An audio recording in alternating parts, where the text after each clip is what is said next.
Hello and welcome to the Nomad Games Spring Sale stream. That's a lot of S's. But basically, there is currently a sale on Steam and a load of other places. But mainly Steam, because I imagine this is where you're watching this. And as part of that, I wanted to... Let me turn my volume down a little bit. Basically, I wanted to play some Talisman for you all, show you what the game's about. Also, wishlist our next game, Board Game Cafe. Shamelessly plugging that as much as I can. But the main thing is this is just going to be a pre-recorded stream. Well, I'll play some Talisman Digital Edition, tell you a bit about the game, and try and just have a nice, fun time. So if you're joining me in the Steam sale, howdy. If you are a bot that is spamming my chat, that's not cool. So I will go ahead and get rid of you. How do I go ahead and do that? Right, well, that's very cool. So I will go ahead and ignore that. I think that's probably the best way of doing that. So, alright, let's play some Talisman Digital Edition. Also, if you're cool enough to be joining me live, I appreciate you. I don't imagine there'll be many people who are, but if you are, I appreciate you. Alright, let's go for a random character. So for anyone that's never played Talisman Digital Edition before, it is one of the oldest fantasy board games there is. Like, it is the OG of fantasy board games. It's been around for 40 years at this point.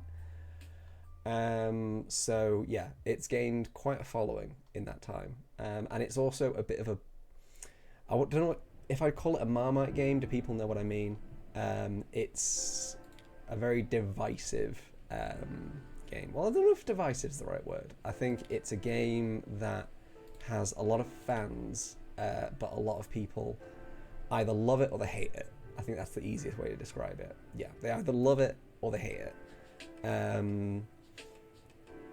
There's not many people that fall in the middle when it comes to Talisman. So the main thing you need to know about Talisman is that it's a game about trying to reach the center of the board. Makes it as simple as possible. But how you do that is very long-winded and complicated. I say complicated. It's long-winded. But basically, you play as a adventurer whose goal is to reach the center of the board. And you do that by fighting monsters, gaining experience. You do that by gaining items, completing quests. Basically, you go on an adventure, and by the end of the adventure, you should have enough skills, strength, magical abilities in order to be able to safely reach the center, and that's where you'll win. So let's roll a dice and let's just get stuck into it, because it's easier to explain as I go along. Alright, so I've rolled a 2, which means I get to choose to move 2 spaces in any direction. This ain't no Monopoly. You don't have to just go in one direction. You can go in multiple directions. So it's a little bit more complicated than that, but I'm sure you'll be able to pick it up. Alright, so we've got the woods, the hills, or I could venture into the city. But I think I'm just going to go to the hills. So when you go to a space, you need to do whatever is instructed on that space. So for the hills, I draw 1 card, which is simple enough. So I draw an adventure card, and this could be absolutely anything. So it could be an enemy I have to fight, it could be I was about to say a monster I have to fight. Enemies and monsters are pretty much the same. So it could be an enemy I have to fight, it could be an item that will assist me, it could be a stranger who will offer me some kind of strange thing. Very descriptive. It could be gold, it could be a terrible fate that will mean that I end up crying a lot, but let's see what we get. So, let's draw an adventure card. The Lawbringer will grant the first neutral character to visit him one of the following wishes of their choice, then vanish to the discard pile. Gain 1 spell, gold, strength, craft, life, or fate, or teleport to any space in this region. Okay. So, remember what I was saying about how it could be anything. So this is a stranger. So strangers exist in the adventure deck, and they all have different abilities and different effects. Some of them are good, some of them will help you out, some of them won't help you out. So it's all about that random element of you never know what you're going to get. So at the moment, we're very early in the game for me to explain what all of these different things do. But I can very quickly explain strength and craft. So when you are put into combat, you'll either use your strength or your craft. Strength obviously represents how strong you are, and craft represents your magical abilities. So the higher they are, the better you are in either physical or magical combat. And there's a lot of combat in Talisman. So super easy. Let's go ahead and gain a craft. So that takes me up to 4, because I know that I'm going to be in combat quite a bit during this game. So let's do that. Also, if anyone's watching live and notices I've got any issues with the sound or how loud I am, please be cool and let me know, because I don't want to record this and then have to redo it because I was too quiet for the entire thing. It should be alright. I think I can turn the volume down on the music a little bit more, so apologise if that was too loud previous. So, I have gained a craft.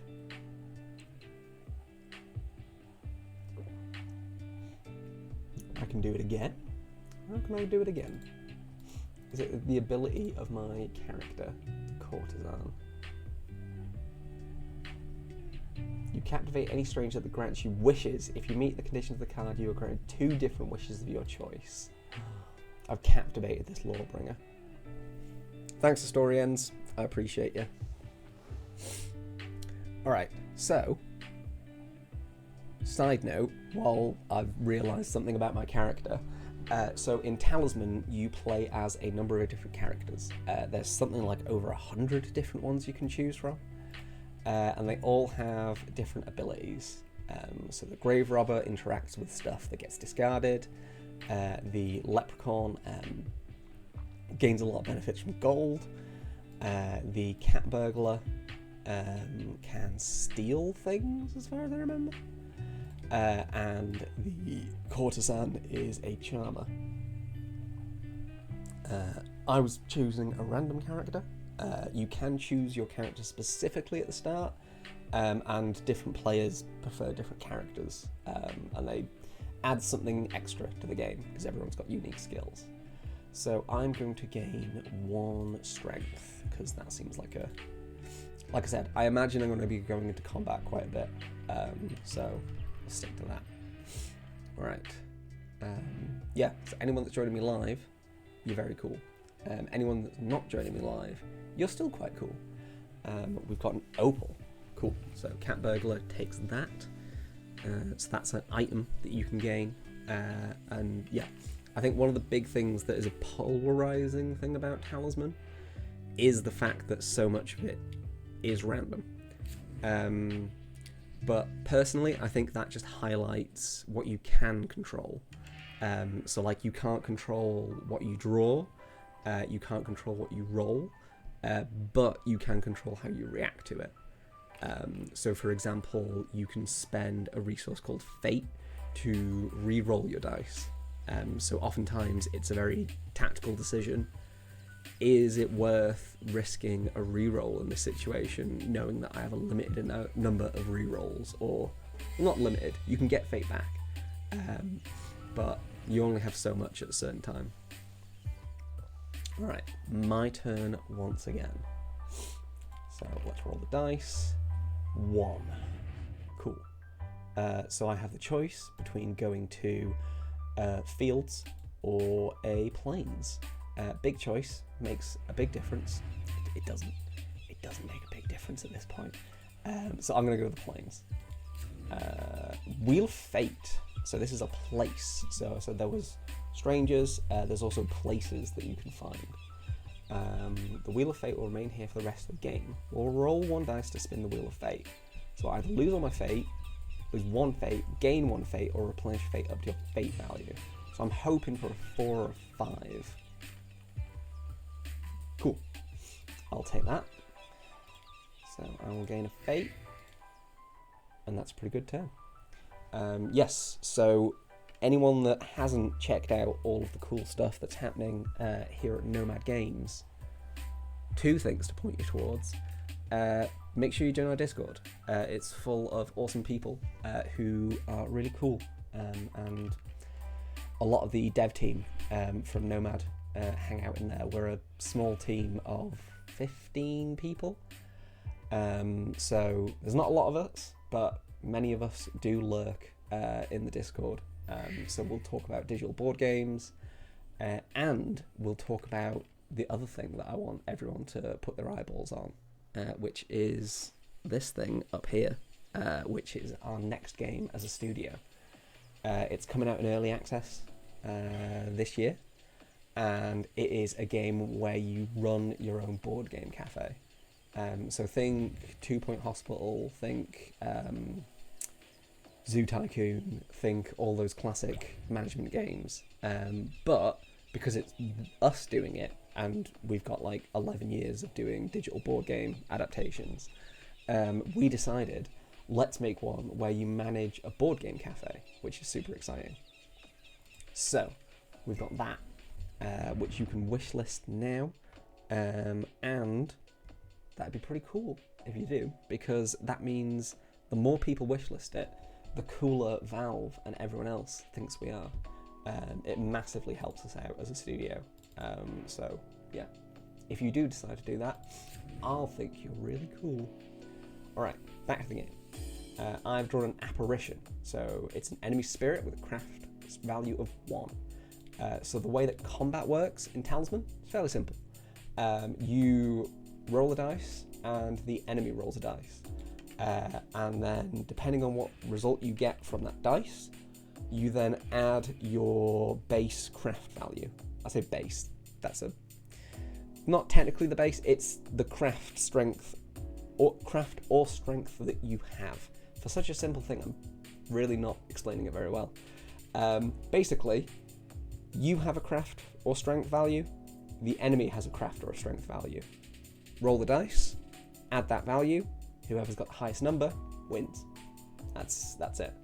So I rolled a 4, so add that to my craft value of 4, that makes 8. Spirit had a craft value of 1, rolled a 1, so that's 2. So, got a minus because it's currently daytime, which means enemies are weaker. So yeah. Is that Tom the Ancient one? It goddamn is. Can I say goddamn? Is that cool? I'm assuming that other people are streaming games in which you commit horrible crimes. So I'm assuming I can say that, but who knows? Who knows? Hey, Scott Sword.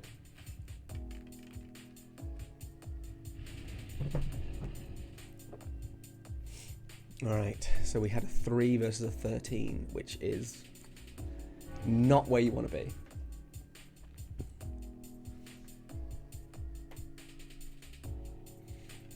The only other thing that I want to quickly plug while the AI is taking their turns is we've just released a new Steam collection.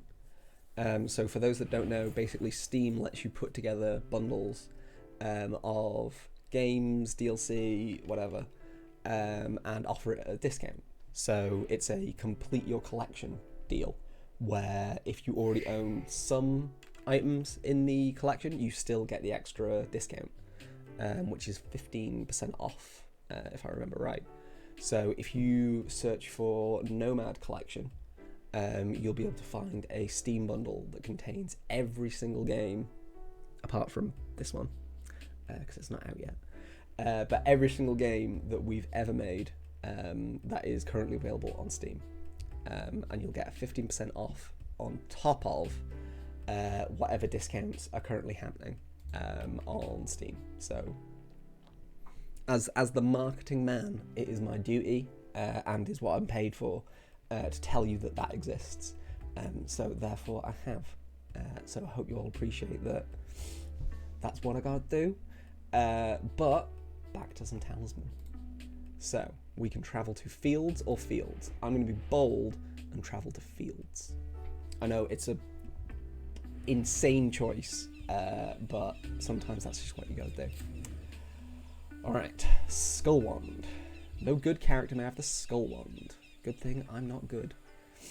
Add 1 to your strength in battle and 2 to your craft in psychic combat. Hey Dark Legion Mage. It has been a while. I've been very, very busy behind the scenes, sorting out everything that needs sorting out, basically. But as it's the spring sales that have all just kicked off, I thought it'd be nice to do a little streaming. Add 1 to your strength in battle and 2 to your craft in psychic combat. That's really good. That's really good. I'm going to keep that. So I'm pretty sorted for combat stuff, basically, which is nice.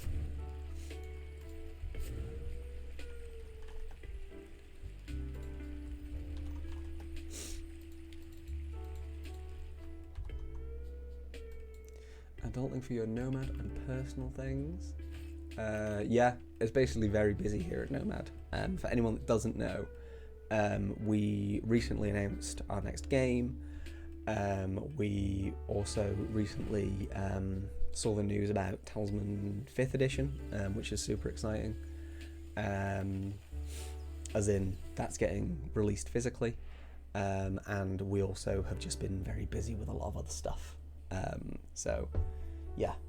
Basically, it's all going on here at Nomad, which is exciting, but also means as the sole marketing and publishing guy, it's a lot to keep on top of. But we're getting there. We're surviving, which is exactly what we should be doing. All right, let's have a look. My turn, so let's roll a dice. A 2. So I can either go into the dungeon or carry on adventuring. Let's carry on adventuring. Let's keep it nice and out of the dungeon for now. A Wolfen. I'll hit you with a Skull Wand. How does that sound? Right, so that's 6 versus 7. So previously I mentioned you can use fate to reroll dice. So it's not always the best idea to re-roll your dice, but sometimes it is. So stacking up the odds, basically as long as I get 3 or higher, that can mean that I either stand off or don't lose this combat. So I think that's worth doing. Alright, that's a 1. That's one of the 2 options that I didn't want to get, but that's Talisman. That's the risk you got to take. So I will lose that, and then it'll be the enemy's turn. Enemies, other adventurers. We're not necessarily enemies.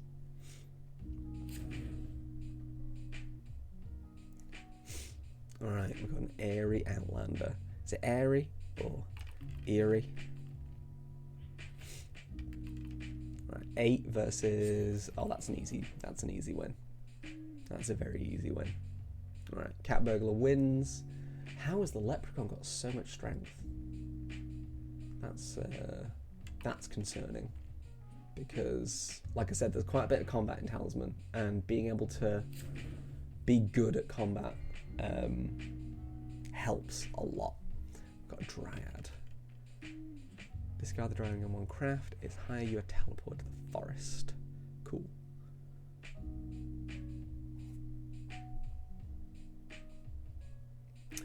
And movies or shows you're enjoying as of late. Same goes for personal time for video games.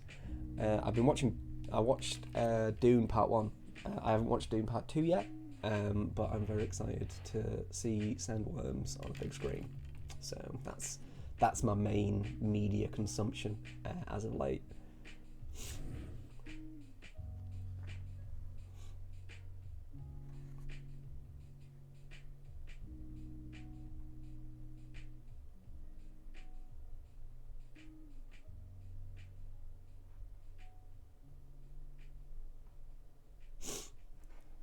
Alright, my turn. Let's see what we can do. So, roll the dice, see where we move. So I can go into the forest, the dungeon, or just carry on around the main board.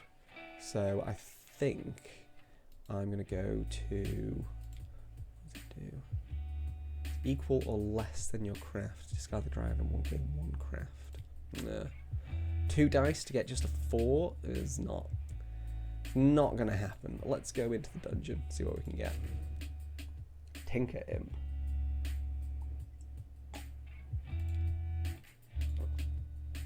He's going to steal my bloody wand.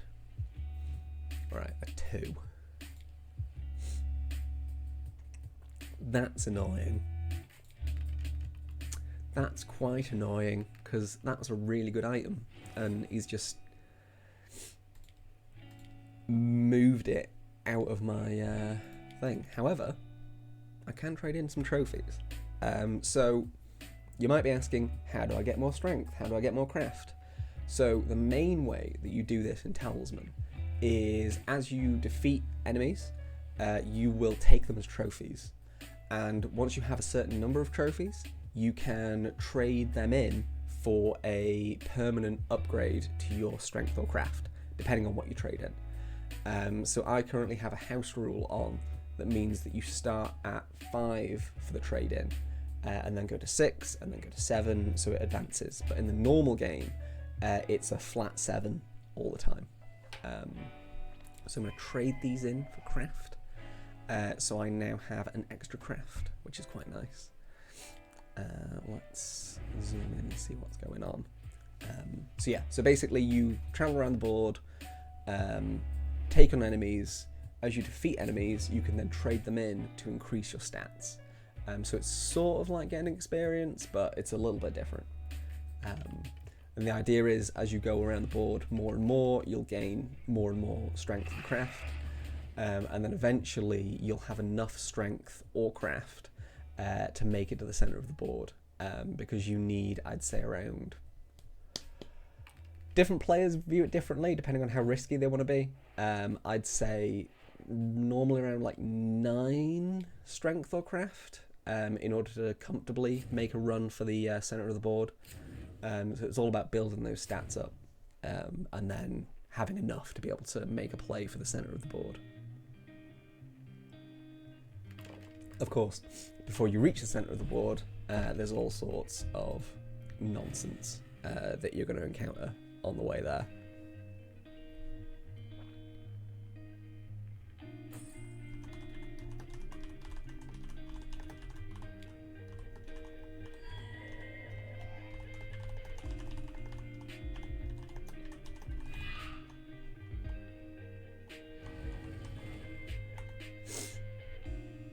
Right, Grave Robber, what are you doing? What are you doing with your life, and what are you doing with your choices? Woodland Drake. Grabbing that card. Yes, the Grave Robber can take stuff out of the discard pile, which is quite powerful. Alright, my turn. So I'm going to try and get that wand back. So that is 3, which means I can go to... the library? I like going to the library. Library's quite good. Have a good read. Let's see if I can get something better than have a good read. I can't get something better than have a good read, but that's okay. That's okay. I wanted a good read after all. That's totally fine.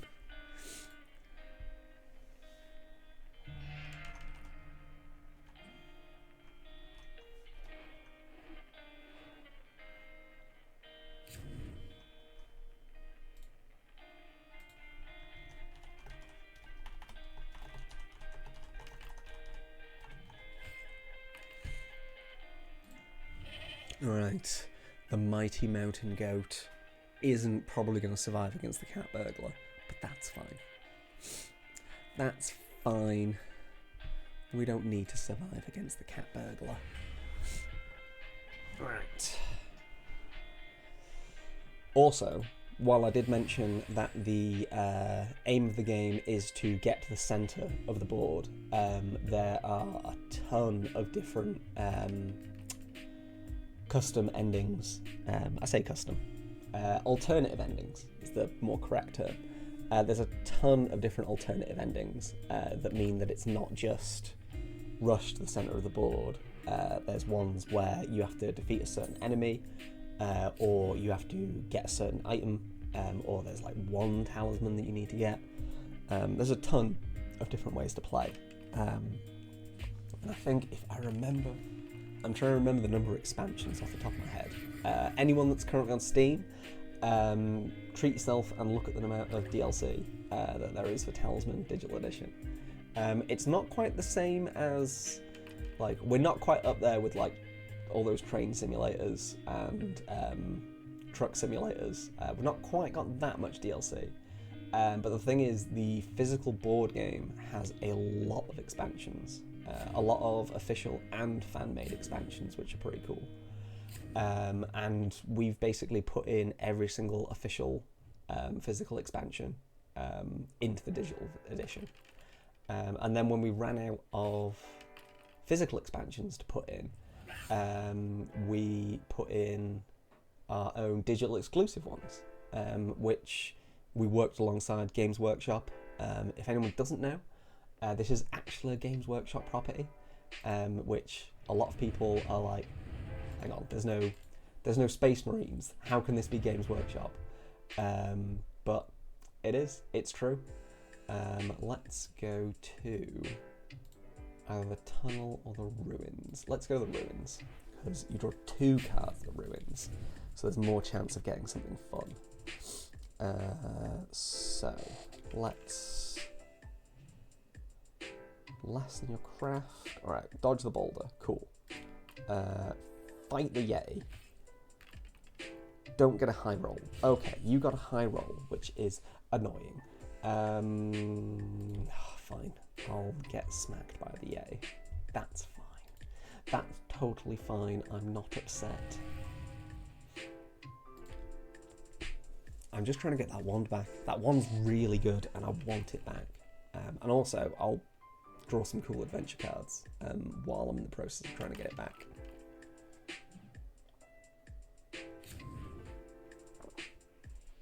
Also, for anyone wondering, I'm drinking just a regular cup of tea because our game studio is based in the UK, so therefore it is mandated as both a company policy and a country policy that I need to be drinking tea at all times. If I don't, then I think the king comes for me, but I've never tried it, so I can't be 100% sure. Right, we've got a leprechaun who has currently got a lot of strength and craft. How has he got that much strength? How has he got this much stuff?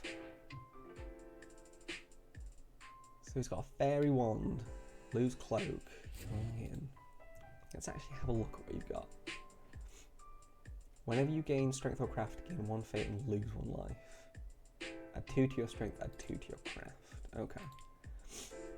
Okay, so basically the leprechaun's got a bunch of really good stuff early on, which, good for him. I'm so happy that he's done that. Right, so I've rolled a 2, which means I can go to the corridor. I might as well. Let's draw an adventure card. 2 bags of gold. Take some gold. Gold's quite useful in the game.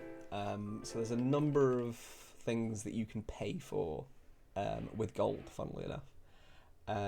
You can either... there's different merchants, there's different characters, and there's also just different shops you can go into. All places where you can spend gold. Gold's useful, basically. It's a universal good thing to have. Talisman is a land where capitalism exists, so yeah. Alright, so the cat burglar has been turned into a toad. So for anyone that's not played Talisman before, the toad is one of the most iconic parts of the board game. I think it's been in there since the first edition. Basically, what happens is there's certain effects in the game that have the possibility of turning you into a toad. When you're a toad, you have 1 strength, so you're as weak as possible, 1 craft, so you're as weak as possible.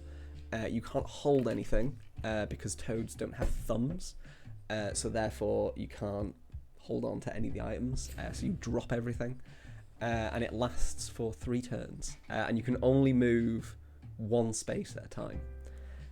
So being a toad is a very bad thing to be.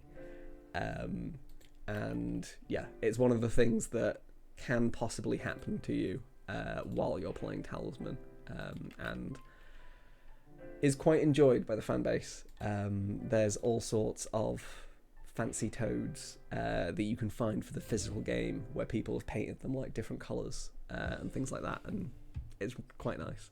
Alright, so we've got a toad versus a hatchling. Are you all ready for the throwdown of the century? Frog versus a small baby bird. Winning toad. Nice. So you heard it here first, folks. If you put a toad and a small baby bird in a room together and make them fight, the toad will win. It's just science. That's true. It is sometimes good to be a toad. Sometimes there are benefits to being a toad, because there's so much strange stuff that can happen in Talisman. Sometimes it's actually a benefit. But yeah, that is toading. Alright, Grave Robber is taking something from the discard. Like I said, his ability is quite good. I know the Leprechaun gains a lot of benefits from gold.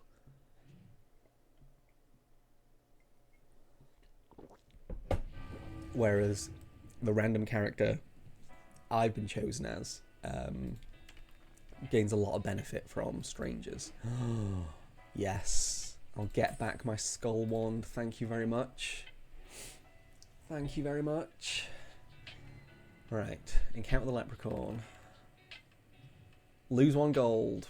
Got no gold to lose, so can't lose anything if you've got nothing. Alright, let's see what is happening. So yeah, basically, if you've never played Talisman before, I think this has done a pretty good job of showing you what a typical Talisman game looks like. Basically, you and a bunch of other adventurers wander around the board, seeing what you come across, and hoping that you come across good stuff and not bad stuff. To all the people that say it's too random for them, I get it. Like, it is a random game. That's part of the appeal, I think. But like I said, there's a lot of things that you can control. Like, it's not like Monopoly where you just have one way to go around the board. You can still make choices about which direction you go in. You can make choices about what risks you take. I think there's a big aspect of Talisman that involves making choices about, you know, what kind of risks you want to take, what kind of risks you don't want to take, what's worth it and what's not. Let's go to the tavern. I'm going to risk it and take us to the tavern. So basically I roll a dice, and then one of 6 possible things is going to happen. Gamble and win 1 gold. So that is quite a good thing. Right, we've got Windlander. Cool. Good question. So I've just been asked, speaking of Talisman Digital Edition, is there going to be more updates to the game, or is this it? So what I can say is that this isn't it. There are going to be more updates to Talisman Digital Edition, whether that takes the form of small updates that are just bug fixes, because Talisman's a game that's been around for 10 years now, like this Talisman Digital Edition. So at this point, there is a lot of stuff that is built on legacy code, and needs occasionally like noticing that something's gone wrong. So yeah, basically, as long as we can, we're going to keep working on updates behind the scenes for Talisman Digital Edition that fix bugs, fix issues that the community have raised, and basically just keep updating the game. How often those come out depends on capacity. Here at Nomad, we're, like I said, we're only a small studio, and I know that I trot that out every single time it comes up, but it is unfortunately true. Let's have a look and see what we've got. So I can fight the Wolven, or I can go to the Wheel of Fate. Let's go to the Wheel of Fate. Let's see what we can get. Lose 1 fate. I might as well re-roll then. Lose all your fate. Cool. Well, I have none left. That's fine. That's cool. Yeah, so I was going to say that we are still working on updates for Talisman Digital Edition, and we're not going to stop anytime soon. So no, this isn't it for Talisman Digital Edition. We've also just released a update for Fury of Dracula, and we are in the process of getting a update approved for Catan Console Edition. So yeah, there's a lot going on behind the scenes here at Nomad when it comes to stuff that we're working on, and rolling out updates for games that are already out.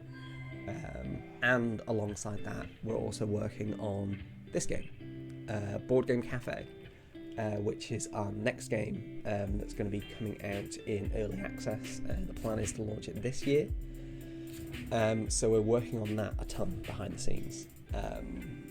Basically, if anyone hasn't checked it out yet already, it is, imagine Theme Hospital or Zoo Tycoon, or any of those classic business management games, but you're running a board game cafe. So we've teamed up with a bunch of publishers to put a load of fan favourite board games in there. So you've got stuff from like AEG, and other well-known publishers that are all going to be in there. So if you have a favourite board game, chances are you'll be able to unbox it and check it out on Board Game Cafe. I just had a question in the live chat. Any ideas when Board Game Cafe might make it onto Steam? Will you be looking at early access or waiting until it's done? So the plan is to launch it into early access because 2 reasons, which we'll be completely transparent about. Number 1 reason is because we're quite a small team, we are very aware that there is a limited amount of QA resource, like testing resource here at Nomad. So launching into early access is really good for us because it means we'll get a ton of feedback and people pointing out, hey, this doesn't work, this needs changing. Also, as this will be our first proper foray into a management game, we're anticipating that there'll be a lot of stuff that needs balancing. We imagine that people will figure out completely busted strategies right out the gate. So being able to have the community feedback on stuff like that is a massive help, or will be a massive help for us. And the other thing is that if we launch it in early access, which we're planning on doing at a cheaper price point than it will be when it finally does launch fully, launching it like that means that we can start earning a income from it, which for a, again, small studio like us, we can spend a certain amount of time putting money into the game before it's available to the public, but at a certain point we need to start making income because our staff need paying. So yeah, basically it's a combination of those two reasons why we're going to be launching into early access. Possible Easter eggs in this new game as well. Absolutely. Like, we're going to have so many real life board games in Board Game Cafe that it's going to be impossible to not include a ton of different Easter eggs and references to different board games. Right, while I've been chatting around about a game that isn't Talisman, some fun Talisman stuff's been happening. So we currently have the Leprechaun, who is heading towards the Eagle King, which is quite bold, but he does have a lot of strength and craft, and a ton of gold. He's got 11 gold. By the world. Right, what are you doing? Take a Clansman, take a Wayfarer. Cool. And we currently have 2 Toads, so I'm feeling pretty good that I'm not a Toad right now.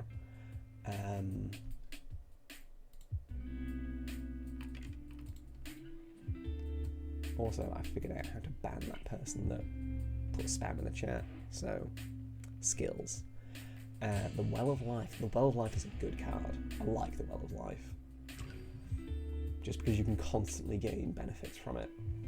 Alright, I am missing a turn, but I gained strength, so I'm not too bad about that. Also, for anyone that hasn't played Talisman before, you might notice the layout of the board. So you see how it's got like a central, can I point to it? See how it's got like a central area, and then it's got these 4 offshoots on it. So each of these sort of like offshoot boards is an expansion. So by default, you start with just the central board, but then the Highland, City,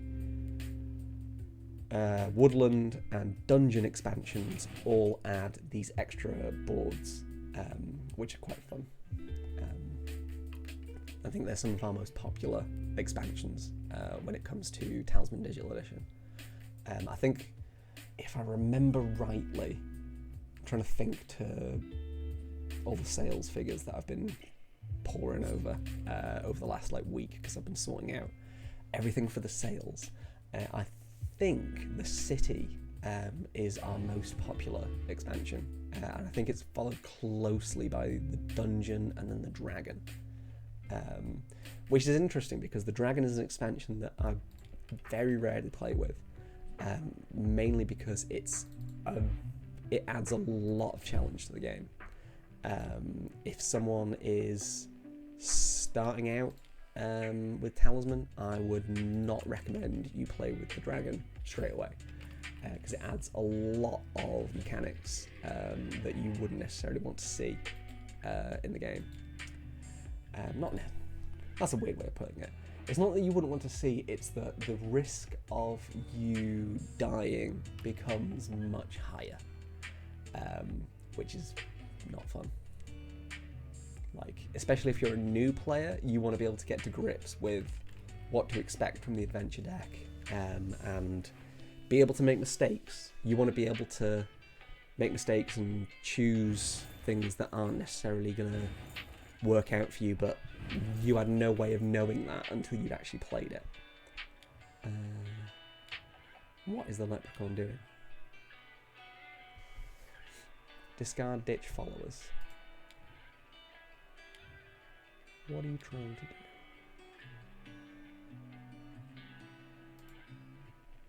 Right.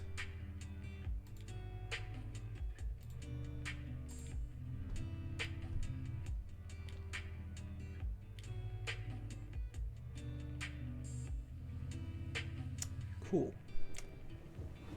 So, I am going to edit this afterwards. So if you're watching this live, you get to see this, which is very fun, in which the leprechaun gets stuck in a infinite loop of... Yeah, it's like an infinite loop. No, he didn't. I'm very confused as to why he did that. The AI makes interesting choices in this game. Alright, so we've got the grave robber coming along. Baron's Gate. You're unbound, teleport to the forest. Cool. Roll the dice. See where the grave robber ends up. Well, I'm glad that the leprechaun didn't create an infinite loop, because I was sure that that wouldn't be a thing that could happen. So I was like, of all the times for the AI to do that, it happens to be when I'm on a stream. Let's go to the High Temple. Let's pay all of my gold and see what we get. So that is 9. Roll 1 die to accept a quest at the Warlock's Cave. Cool. Deliver 2 objects. I can do that. So, I haven't explained the mechanics of how the talismans work, which is quite important because it's a game called Talisman. But earlier in the stream, I mentioned that the aim of the game is to get to the centre of the board. And part of getting to the centre of the board is that there's a certain part of the board that you can't go past unless you have a talisman. So, even if you've got maximum strength, even if you've got all the craft in the world, you still need to have a talisman. So there's a couple of different ways. You can either randomly get one if you're lucky, or there is a certain space on the board that has a warlock. If you visit the warlock, you can take a quest. If you complete that quest, he'll give you a talisman, which is very nice of him. So even though the leprechaun has a ton of gold and has more craft and the same amount of strength as I do, if I manage to complete this quest and get a talisman, I could try and get to the centre of the board quicker than he can. So it's not just about getting, your strength and your craft up as high as you possibly can. You also need to balance out the fact that you need a talisman. So it's not just rush. Alright, the cat burglar has been taken out. Cool, that's fine by me. Normally, when you're playing Talisman, if a character loses all their lives, you get to respawn as if you just started the game. However, there is a house rule that you can put on where if someone loses all their lives, they are out of the game for good, which I've put on because... Why have I put that on? I think I've put that on because generally it adds a bit more tension to the game, especially in the late game. There's often times where someone will lose all their lives, come back and trying to play catch up when someone's had 20 turns worth of gaining strength and craft and items and abilities is just... It's not really going to happen. It can do, but it doesn't make for that much of a fun game, in my opinion. A horned owl, I'll take that. I'll take that all day long. Yeah, so one of the benefits of playing Talisman Digital Edition, of it being a game that's been around for 10 years at this point, is over the years we have added a ton of different house rules to the game. So basically anything that you want to do in the physical version, within reason, like in the physical version you can do all sorts, you can do anything you want because it's real life, and in real life you can do whatever you want, shockingly enough. But in the digital version, we've tried to put in as many house rules that have been requested by the community as possible. So, yeah, basically, don't worry that it's going to be too restricted in the digital edition. All right, so Grave Robber is taking a Destiny. Is it a Destiny? I don't remember the right word. Basically, if you go into that part of the map, you will gain a. It's a bit like a.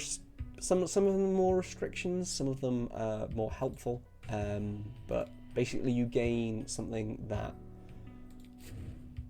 changes your character. And if you manage to get to the end of the forest and you've completed whatever objective is on that card, you can then trade it in for a permanent buff, which is quite nice. Dawnstone. Place 2 lives in this card. Whenever you lose a life, you may discard 1 card of life from the Dawnstone instead.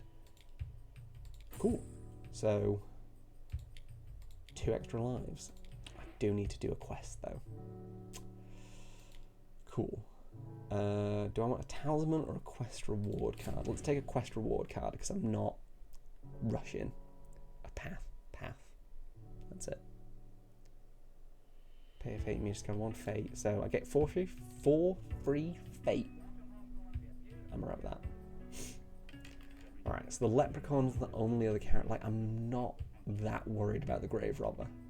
They seem to have got off to a bit of a slow start, so I'm not too concerned. But I think one thing you've got to watch out for in Talisman is because of the way that combat works, there's a lot of snowballing that can happen. Like, once you reach a certain point in the game, you're like, well, nothing can challenge me. I can defeat everything. And defeating these powerful enemies gives me a big boost in what I already have. Runes or Hidden Valley? Let's go to Hidden Valley. Let's risk it. So previously, when I was saying about, it's a random game, yes, there are random elements, but I still had the choice then of choosing whether or not I wanted to go to Hidden Valley, where I'll draw 3 cards, or the, what's it called? The Runes, where I only draw 1. But because I'm feeling risky, I'm going to draw 3 cards and see what I get. So a Lemure, craft 1, Cauldron Crone, and a Giant. Cool. So let's see what happens when I fight this Giant. So his strength is 5, mine is 5 after his modifier. So in theory, this is just purely up to the dice. But 5, nice. 1, nice. I will take that victory. And then a Lemure with a craft of 1. So because of the way that the possible dice rolls work, and that Lemure has a modifier of -1, essentially it's got 0 craft to start with. So even if it rolls a 6 and I roll a 1, I'll still win. So when that happens, you just get an auto kill option. Just speeds it up a little bit. So, roll a dice. I either become a toad, lose 2 lives, lose 1 life, heal 1 life, heal 2 lives, or heal up to your life value. So, if I roll a 2, or I re-roll and get a 2, I'm out the game. 5. Nice. I'll take that.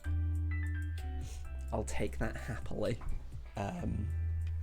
So yeah, slightly risky to go for there, but it worked out alright in the end because I got my 2 life back. So I'm pretty happy with that. And now I have a 5 strength and a 6th craft. And the leprechaun continues his adventures in the Highlands.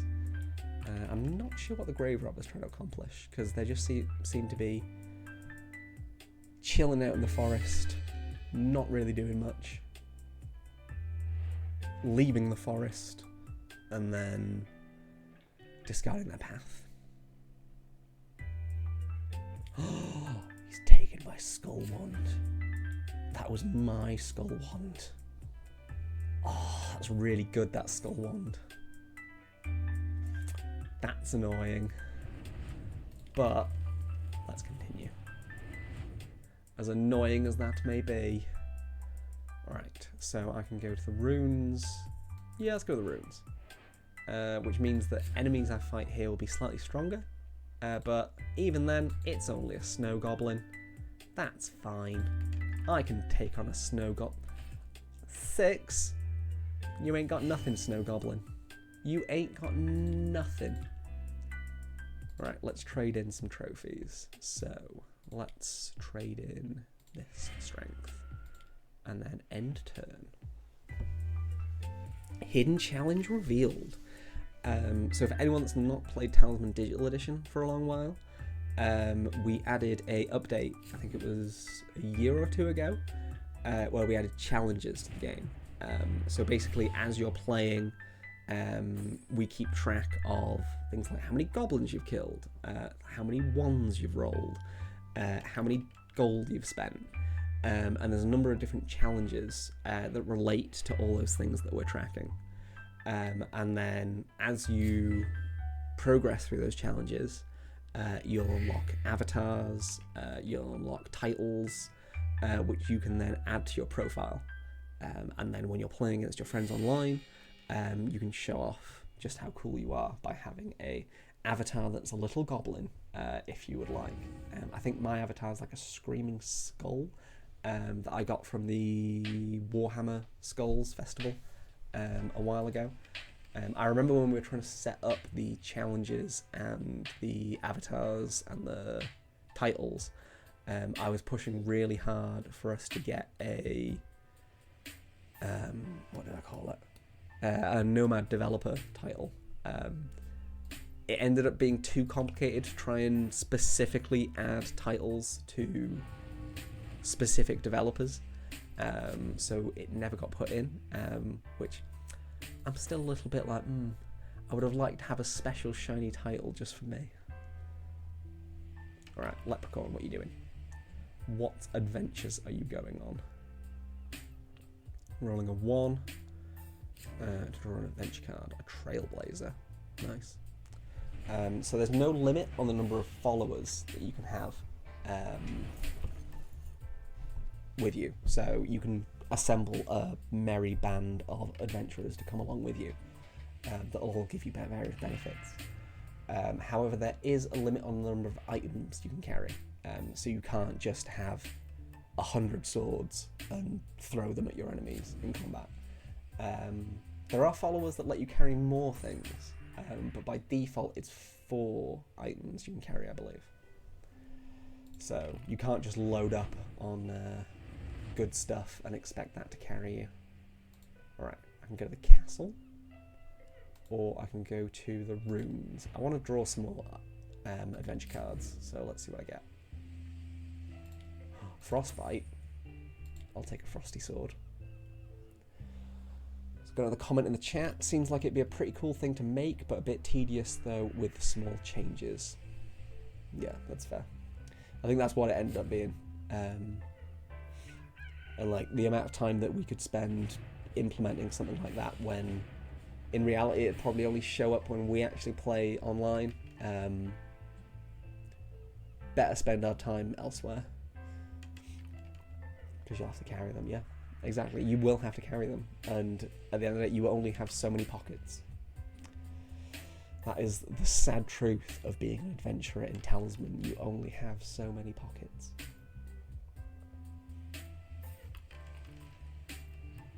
Right, Leprechaun is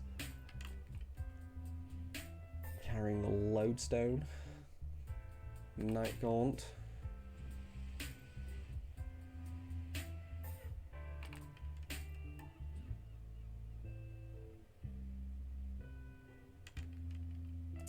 I see. He's having to encounter everything inside the mountain pass and roll for it. Is there like a ton? It's like a ton of items on there. Also, apologies if I sound slightly ill during this stream, because I have been. For the last like month, I've had a cold and a sore throat and just classic man flu. I'm surviving. Not thriving, but surviving. I'm doing my best. But yeah, apologies if at any point in the stream it sounds like I've got a massive boulder up my nose, because I probably do. Alright. Rave Rubber, what are you doing? Apologies. Alright, draw an adventure card.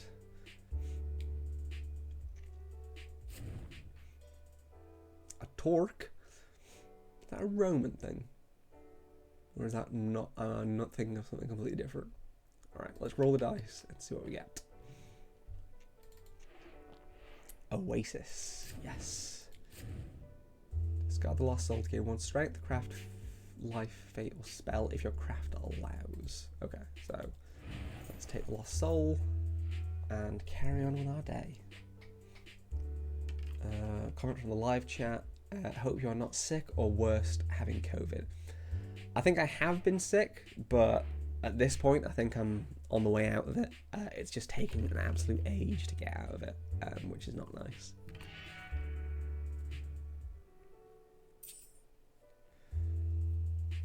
And the mule being the MVP, the 4 extra item slots have won me a few games. Talisman is what got me into board games. Out of all the things to get you into board games, I'd say Talisman is pretty good. Like, there's a reason that Talisman's been around for 40 years. I think it strikes a really good balance of not being too complicated, and also having enough going on that every single game is going to be different.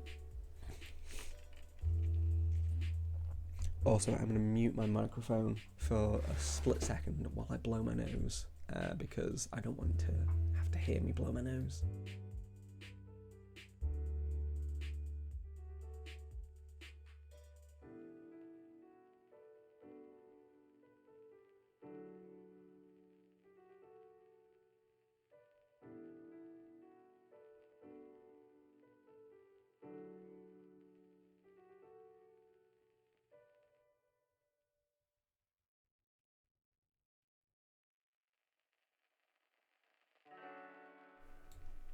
I'm back. No one had to listen to that.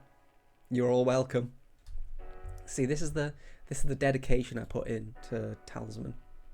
This is the dedication I expect everyone to put into Talisman. Let's have a look at what I get. I become enslaved, which is not nice. Basically, if you go to the temple, you can roll 2 dice, and you get an effect based on what you roll. If you roll 5, you get enslaved. So I'm basically stuck in the temple until I roll a dice that makes them go, oh, okay, you can roll dice, I'll let you out now. Which is a strange way of deciding when someone should be let free, but I'm not a jailer, so how am I meant to know? Leprechaun versus Eagle King. Standoff. Cool. That's alright. Alright, and the Gravedigger is a toad, which is fun for the Gravedigger. So I need to roll a 4, 5, or 6, which is not that. Cool. So it's the Leprechaun's turn. Let's see what they end up doing. So go visit the city. So you can visit the Alchemist if you visit the city, and you can choose to trade in. Oh, he's going to trade in a lot of stuff. Oh, okay. 2 gold. Not bad. Yeah, depending on what happens, I might start a fresh game, because I can show you guys some more cool stuff. Okay, cool. I've been let out. That's quite nice. Let's go to the Hidden Valley. Take a risk. Draw an adventure card. Wrathborn 1. Alright, so let's do the crone first. Heal 2 lives. Remember that? I will take that. And the Elixir of Wisdom. Poison, lose 1 life. Gain 1 craft, gain 2 craft. Alright, I'm going to do that now, because Let's risk it. Roll the dice. Gain a craft. Cool. I'm alright with that. Drink 100 potions. Right, that's quite the challenge. I don't know if I'll be able to do that in this game. I think that would involve a lot of chugging, but no, I'll hold back on drinking 100 potions just now. So yeah, hopefully this has been a good little video about how to play Talisman. I realise that I've skipped a lot of stuff. And I'm not talking about everything that's happening, but that's because there's a lot happening. But let's just take this turn nice and easy. So let's roll the dice to see where I move. 3. Also, I realise that I ramble a lot, so apologies if you've put up with my rambling for the last however long. Let's go to the rooms. Draw an adventure card. Fright Night. When revealed, flip the time card to night. When a character moves into a space that's an enemy, they must end their move there instead of moving the full distance as indicated by the die roll. Discard this card when day breaks.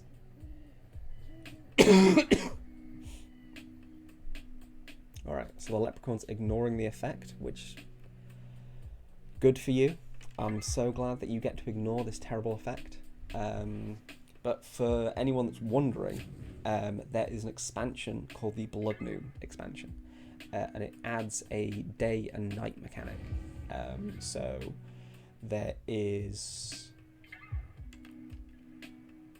a day and night card, funnily enough. While it's flipped over to day, all enemies get a -1 to their attacks. While it's flipped over to night, they get a +1 to their attacks. So the night is more dangerous than the day. And there's certain cards that interact differently with the game depending on if it's nighttime or daytime.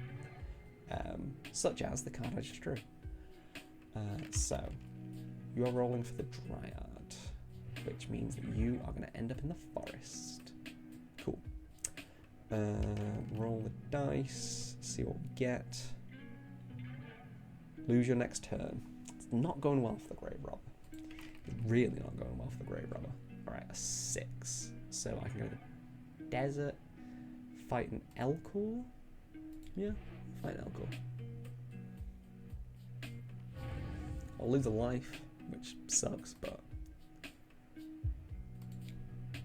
I can at least use my big strong sword to fight him. So I'm alright with that. Turns out, me with a sword versus a small goblin with a leaf on its head tends to work out that I win, so I'm cool with that. Oh, also, for anyone that's wondering, I'm currently playing through all of the AI's turns. However, if you are playing against the AI, you can click during the AI's turn and skip their turn. So if you just want to speed through what the AI is doing because you're not that bothered, you can do that, which is quite nice. 6. Let's go to the runes. Let's see what we get. A Pit Fiend. Cool. I will fight a Pit Fiend and see what we do. So fingers crossed I can defeat this Pit Fiend. I don't know if that adds up to... I did not defeat the Pit Fiend, which means I lose a life. And again, if my lives go down to 0, I lose, which is not nice, because I don't like to lose. Losing is not fun. I mean, losing part of the game. Losing part of any game, but you know what I mean. No one likes to lose. Alright. Double 6s. That's pretty good. So, basically my game plan at the moment is to try and get a Talisman and get to the centre of the board. I'm a fool. I'm a massive fool. So, you know, earlier at the start of this video, I was talking about the fact that, you know, the default ending is to try and get to the centre of the board. You can change that ending. I'd forgotten that I'd changed that ending because I am a supreme fool. Character on the Crown of Commander must roll 1 die for the Thieves Guild during each of their turns. You must take 1 gold, take 1 object, or 2 objects. So when a character doesn't have 1 to take, they are killed. Okay, so it's basically you get to the centre and then steal things until you cannot steal things anymore. So let's defeat the Sentinel. Cool, I can do that. Because I want to get a Talisman, because I want to start making my way to the centre of the board. Because if I can finish this game on this stream, I'll be pretty happy with that, to be honest. Normally, a game of Talisman takes about 1.5 hours, 2 hours, depending on what happens. Some games can be quicker, some games can be longer. But as a general rule of thumb, it's around about 1.5 hours. If you're playing with other people online, which you can do cross-platform, by the way. Anyone that's interested, you can play the Steam and GOG versions of Talisman alongside the Switch and mobile versions, which is quite nice. So if you've got friends that have Switch or anything like that, you can play alongside them. Again, I'm pretty sure I can say that on a Steam stream, but I'm also not 100% sure. So don't shout at me, Valve, for mentioning other platforms. I'm sure Valve are cool with it. I think if I was streaming on like a console channel, they'd be a bit more annoyed. But Valve are cool. Let's get rid of... I don't want to get rid of either of these. I guess I'll get rid of the Lost Soul. It's a bit sad. That's a bit sad, isn't it? Kill 20 followers. I don't think I killed him. No, I just gave him up. But apparently I committed murder on a Lost Soul. Can you kill a ghost? Philosophical question. Can you kill a ghost? Because if the ghost no longer exists, but the ghost's already died, what does that mean? I don't know. I'm not a philosopher. I'm just a marketing man for a game studio. Also, check out our Discord. I just reminded myself that I'm a marketing man for a game studio, and you should check out our Discord because it's full of cool people who talk about video games, surprisingly enough, which is a rare thing for a Discord to be. But somehow we've got one of the few places on the internet where there's a Discord that people talk about games. I know, it's mad. But they are particularly cool people. So if you want particularly cool people, it's a good place to go. One of your followers is a werewolf. Roll 1 die for each follower. The one with the highest roll is the beast. He immediately attacks you with a strength of 3. Your followers then discard it along with this card. So Talisman is a strange game because what you're about to see is technically my owl that was following me is going to turn around and be like, guess what, mate? I was secretly a werewolf the entire time and I'm going to fight you. Which I will manage to defeat. But the fact that my owl that was sitting on my shoulder turned around and said, hey bro, I've been a werewolf the whole time. I'm an owl wolf. Or would it be a were-owl? No, it wouldn't be a were-owl. Because it's the wolf part is... Because like you get like a were-fox and a were-other. So, yeah, it'd just be a werewolf. But I don't like the idea of an owl turning into a werewolf. Like, does it get arms? Does it change its face? Strange. Good thing is, because it's only cards, we don't have to animate that. And I'm sure our art team are very grateful. You cannot replenish fate. You may discard the cat if you roll a 1 during your turn. Just a terrible turn. Just a terrible time. Meanwhile, the leprechaun's living his best life. He's got 14 gold. He's living it up. I'm trying my best, but this leprechaun's just running circles around me. I mean, to be fair, he is only sitting in the Highlands, so it might end up that he doesn't actually do anything fun. But let's Still kind of annoying that I've not got anything cool and the leprechaun's getting all this cool stuff. At least I'm not the grave robber. The grave robber's having a worse time than me. So as long as someone's having a worse time than you, Talisman is fun. I think that's what I'm going to choose to... a comment from the live chat. An owlbear is a thing in D&D, so now why not an owlwolf in Talisman? That's true. I'd forgotten about owlbears. So, did I technically see an owlbear? Is that what happened? Don't know. Right. What I do know is that I'm on a lich, which is not annoying, but I'd rather not fight a lich. Which one of these is better? No good can add 1 to your crafting side. So if your attack roll is lower than your craft value, roll 1 die and add the result to your score. So my craft value is 6. So if I roll lower than a 6, I'll get to roll an additional die. Yeah, that's better. That seems better, because I'm definitely going to roll lower than a 6.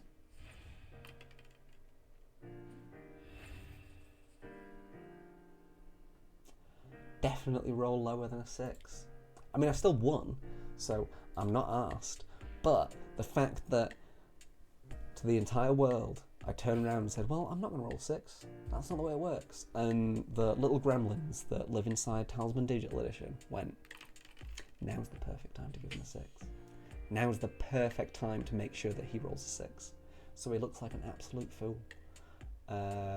Leprechaun's fighting the Eagle King. 6, nice. So that is going to be a victory for the leprechaun, which means, if I remember rightly, he gets to take a treasure, which, nice, good for him. Right. Spin that wheel of fate. Regain your fate.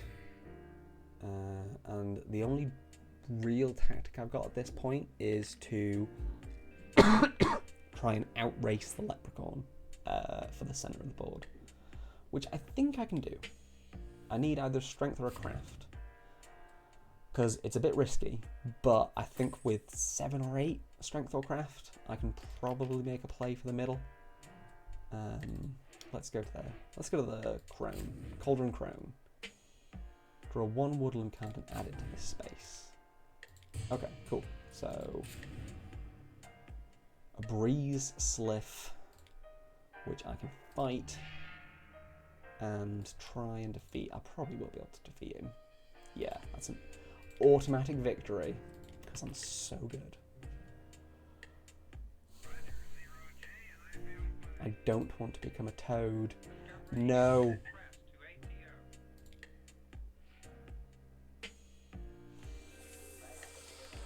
I've now become a toad. So for anyone that hasn't tuned into the earlier part of this stream, I was talking about how bad it is to become a toad, and I've now become one. So for the next 3 turns, I have 1 strength, 1 craft, and I can't hold anything because toads don't have thumbs. So, when previously I was saying, oh, this looks like it'll go alright, I can try and make a rush for the center of the board. That rush isn't quite as doable when you are a toad, unfortunately. So I'm going to try my best to not die over the next 3 turns, which is going to be quite tough because I am a toad. So I can only move 1 space. A Pathfinder. No one being able to teleport to any other space in this region.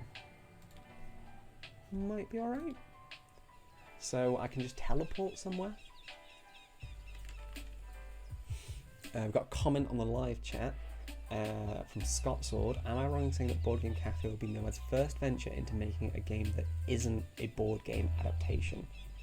You are not wrong in saying that. It is our first game ever that isn't just a adaptation of a existing board game or an existing game book, because we did the Fighting Fantasy games.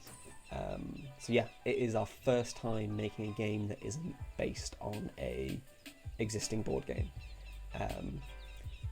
Because you're still running a board game cafe, and it's going to have board games in your cafe, we've managed to stay mostly within our comfort zone.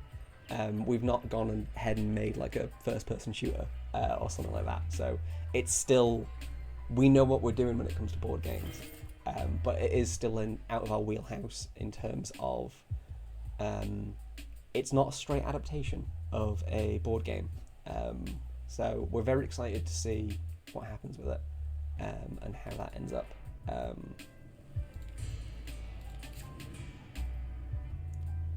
Draw 3 woodland cards. This space is full of stuff. So we've got an Urda, a Knocker, and a Fairy Market. I don't like the fact that there's going to be so much stuff going on.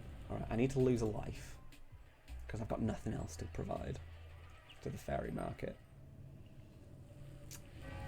I'm not feeling confident. I'll gain a fate so I can re-roll because I need to fight this guy.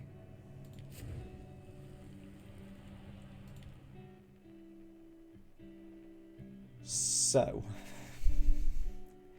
if I need to roll a 6 and he needs to roll a 1 or something along those lines. 6. Come on. Come on.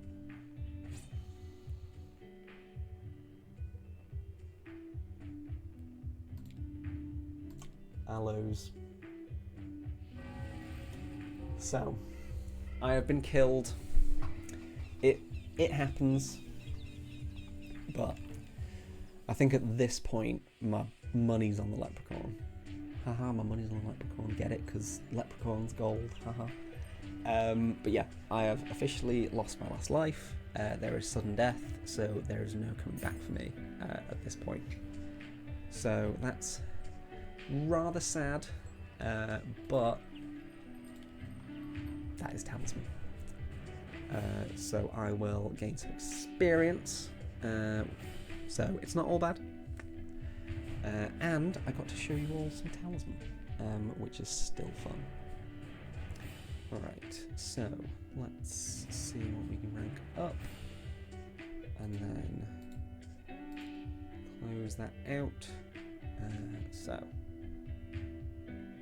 let's, do I want to change my avatar? I'm sure there was one that I've seen that I'm like a big fan of because it's quite funny. Can't remember who it is. I think I'm going to stick with my skull. Alright.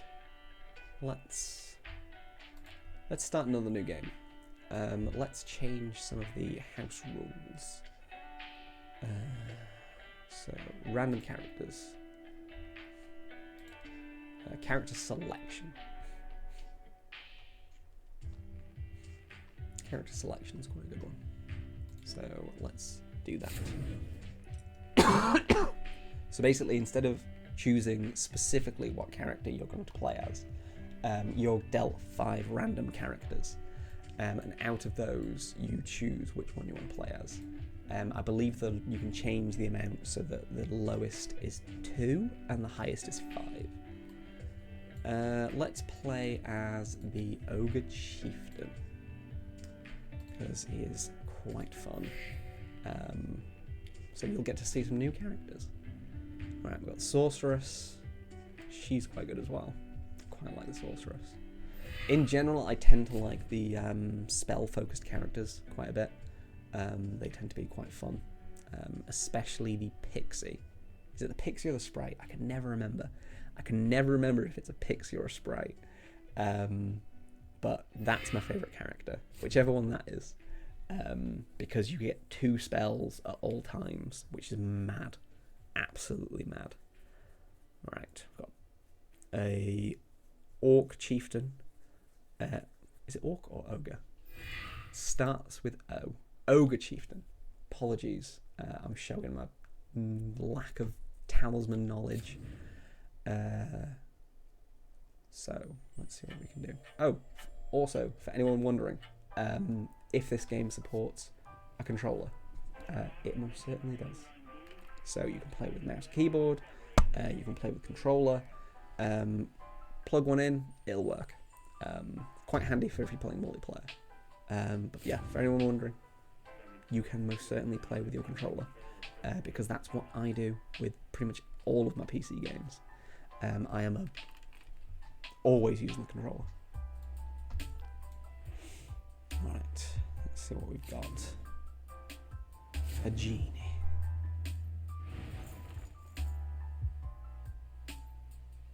And Apprentice Mage is targeting a player. You're targeting me with random? That's rude. So, for anyone that doesn't know, I now need to roll dice, and depending on the result, something random will happen. If it's a 1, I get turned into a toad. And as we've seen from the previous round, turning into a toad is not good. However, I lose all my gold. I mean, that is 1 gold, so it's not the end of the world, but it is annoying, which... There we go. It's one of those things. It's just one of those things. It's the Talisman classic. Sometimes you have a great game, sometimes you have a bad game. That's part of you. That's what you go into Talisman knowing. You know it's never going to be. You can't plan for what's going to happen. Right, the sorceress is approaching the apprentice mage and stealing her genie. It's a game where you're rude to a lot of people. That's the main takeaway. If you're watching the streams, learn about Talisman. Please let the main takeaway be that you can be mean to people, and people can be mean to you. Which, if you like being mean to people, this might just be the game for you. Apprentice Mage versus Giant Spider. Not the Magic the Gathering Giant Spider, but Giant Spider nonetheless. So you have lost. Oh no, she's re-rolling. Cool. So she has won. Nice. Yeah, re-rolling can sometimes save your ass, basically. You have a limited number of re-rolls because of the amount of fate that you have. So sometimes, like, when that random spell was used on me, I could have technically re-rolled, but I didn't think it was worth it because losing a single gold isn't that big of a deal, especially when I've only got 1. Like, it's not that big of a deal. I'm not torn up about it. I'm not upset. I'm not thinking about it. I'm going to be thinking about it for the next few days. Right, we've got a Wrathborn Witch. The priest is fighting and lost 2. So he's going to lose a life. Yeah, I think Talisman is one of those things as well, because of how I've explained the mechanics. You gain strength as you progress through the game. It's also very possible that... Well, not very possible. And the better way of saying it is you're very weak at the start. Black cat. Don't like that cat. You're quite weak at the start. So you need to be very careful about what risks you're taking, and what you're willing to encounter and not encounter. And we were talking to the original designer of Talisman many years ago at this point, and we were talking about, like, the philosophy behind Talisman, just so that we had a better idea of what we should include, how we should do things, and one of the things that he said he really appreciated about Talisman was that it was a more realistic spin on how a fantasy adventure might actually go. So traditionally, if you have a fantasy story or a fantasy adventure, all of the opponents that everyone faces are at just the right skill level or challenge to put up a fight against the opponent, but not just completely wipe them out. Like, if you're on a 6-part fantasy book series, and you had the adventurer from the first book fight the opponent from the 6th book, wouldn't stand a chance. It'd be like a level 10 character facing a level 100 character. Just wouldn't work. But that's the thing. All those fantasy stories are designed so that you wouldn't have that mismatch. But that's not how the real world works. Sometimes you take on things that are too strong for you. Sometimes you step out your front door ready to face an adventure, and a dragon swoops down and eats you. Like, that's a more realistic thing that could happen. I mean, minus the dragon bit. I'm not saying that a dragon's going to swoop down and eat you when you leave your house today. If it does, and I've somehow brought dragons into the world, I apologise. But yeah, like, that's a more realistic thing that could happen. Like, you're not going to get a perfect chain of, oh, this is ramping up in difficulty exactly how I want it to. But the fact that that can happen leads to more interesting stories, I think. The number of times that people have said, oh, I was playing Talisman and this 1 in 100 thing had a chance of happening, and it happened, and like, those are the stories that you remember. Standoff? Alright, cool. At least I didn't get defeated, so that's fine. That's all good with me. Yeah, like, that's what makes these interesting stories happen. So yes, Talisman is random. Like, there's no getting away from that. But I think the fact that Talisman is random means that you'll get things happening in Talisman that you wouldn't get in other games. You'll get amazing stories where someone manages to pull off incredible odds and just survive by the skin of their teeth, or they get put in a position where there's one possible thing that could absolutely ruin everything that they've built up over the last 30 minutes, and it happens, and everyone at the table groans, and everyone goes, oh, I can't believe that happened. But as long as you go into Talisman knowing that that's what you're going to get, I think you're going to have a great time, personally. Like, one of the things that we've noticed is that a lot of players will bounce off Talisman early depending on the experience that they have, which is both a good thing and a bad thing, because we don't want people to launch Talisman and have a terrible first game, and then be like, this game's rubbish, got terrible rolls and nothing good happened. But that's Talisman, like, and to change it would be going against what Talisman is. So yeah, that's my personal take on, like, the randomness of Talisman. Let's roll my dice. A 5. So I can either go to forest, corridor, or I could fight the sorceress. We actually haven't had any player-on-player combat. But let's be nice. Let's not go and smack the sorceress with my big ogre chieftain club. Let's instead fight a giant rat. That seems much more of a good use of my time. Seeing as I got 6, so this rat is not in for a good time. Cool. I have defeated the giant rat. So combat, like I said, combat intelligence is pretty simple. It's mainly just you have those base strength and craft values, and then the dice adds that element of randomness to it. Well, it's not randomness, it's more you don't know what's going to happen, and it's trying to edge those odds into your favour. So 10 versus 10? Cool. Yeah, so like the fact that the sorceress managed to roll a 6 there, like obviously 1 in 6 chances, but she managed to get off quite lucky. So yeah, it's all about the luck.